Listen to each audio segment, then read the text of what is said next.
You know, the thing about a lot of arcade games is they weren't necessarily designed to be the best in their genre. All they really had to provide was a reason for people to keep putting money in. As a result, there are a lot of arcade games that don't have a whole lot of depth, which means there's probably not enough there to be worth making an entire video on. But that doesn't mean they're not worth looking into. So let's try something different.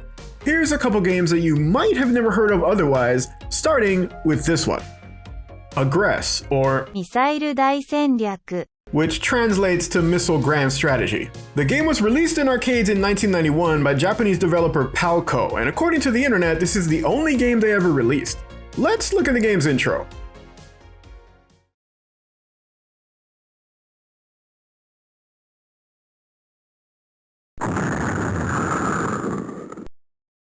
That's it.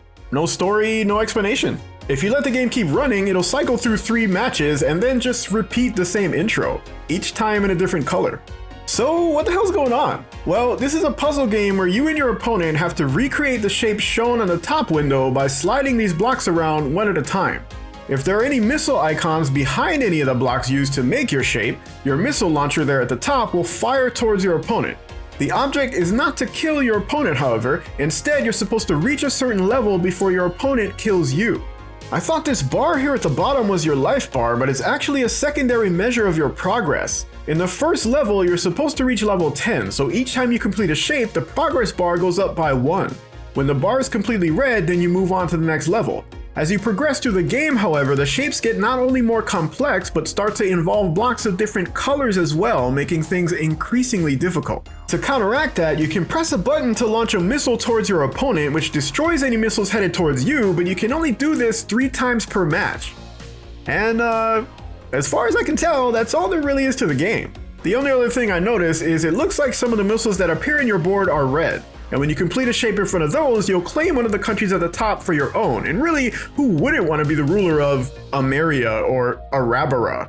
Anyway, I found this game pretty difficult. Granted, I'm aware it might just be me. I'm too stupid for this, yo. But even if I were good at this game, it really doesn't seem like much else is gonna happen here. I did notice that when you win a match, you get a short little spin on the slot machine here that I assume just benefits you for the upcoming round, but that's about it. So let's move on.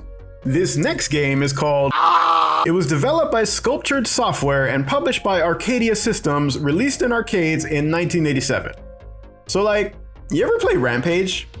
This is Rampage, but on the ground. More or less, anyway.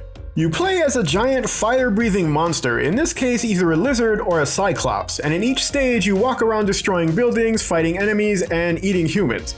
Instead of destroying all the buildings on the map, in order to progress to the next level, you just have to find this egg. Once you find your egg, you move on to another part of the world, each of which appears to represent a different era of human civilization, like the Stone Age, Ancient Egypt, or the Wild West. Every now and then you get a bonus stage where the 2 monsters have to fight each other for, you guessed it, an even bigger egg, but it doesn't appear to affect the gameplay in any meaningful way. And that's kind of it. In this game's defense, Rampage, which had come out a year earlier, was even less complicated, but it still made a shitload of money in arcades, so I get what they were going for, but I guess it just didn't catch on. Here's another simple game called Aquajet. It was developed by Namco and released in arcades in 1996. It's a jet ski racing game that only has 2 tracks, Novice and Expert. It looks a lot like Wave Race for the N64, but has water physics that are much worse in comparison, and on top of that, if you're playing it with a joystick, it just doesn't feel right. Probably because in arcades it had an entire jet ski attached to it, which I guess is why this game takes 4 credits.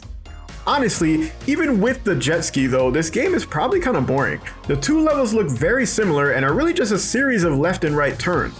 There are some ramps to go over, but you can't do any tricks or anything, and in the expert mode, the weird controls would cause the camera to move all over the place, and it was even making some people sick. So that's all I got for this one.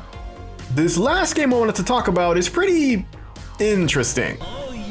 Oh yeah! It's called ダイスキッス but when you translate the name from Japanese, Google calls it 大好キッス Cool. Anyway, it was made by Konami and released in arcades in 1996. Alright, so admittedly, I can only describe this game up to a certain point because I can't read kanji, but as far as I can tell, this is a series of minigames that revolve around trying to get the character of your choice to like you and ultimately kiss you. Problem is, well, I mean, come on, this kid is like 9 years old. What the f, Konami? What? You start by selecting your character, and then the game has you choose who you want to try and romance. At the same time, the other player, or CPU in this case, does the same thing. What's interesting is you can pick characters of any gender, and you can both try and romance the same person. And you can even try and romance your opponent, which creates a weird sort of love triangle type situation. You then compete in a series of minigames where your performance will affect how much they like you, and if you perform well enough, you either get a kiss, or you get this. How can he slap? Most of the minigames are playable, and if you can't read any of the text like me, there are things like foot races and weird whack-a-mole games, math questions, but eventually you're gonna hit some games like this where you have to select the right answer for some apparently pretty suspect questions. You can brute force your way through this by guessing over and over till you get 6 right, but once you hit this game about Japanese geography, it's pretty much over. Or at least, it was for me. One interesting little bonus is if you get a character to like you enough, the two of you end up going on vacation. The game will then ask you a series of yes or no questions, apparently all based on what kind of things you like to do on vacation. Once you answer those, you're then treated to, this. Can you imagine sitting in an arcade and playing this and like everybody around you is seeing this happening? Anyway, this game is clearly pretty questionable, but it's actually kind of fun. I could see a concept like this working even for American audiences if they were to just kind of raise the age of consent a little bit. Either way, it's definitely unique, and you're probably never gonna see something like this in arcades again. Speaking of never seeing things again, if you don't subscribe right now, you might never see another one of my videos. So, you should get on that. Sex.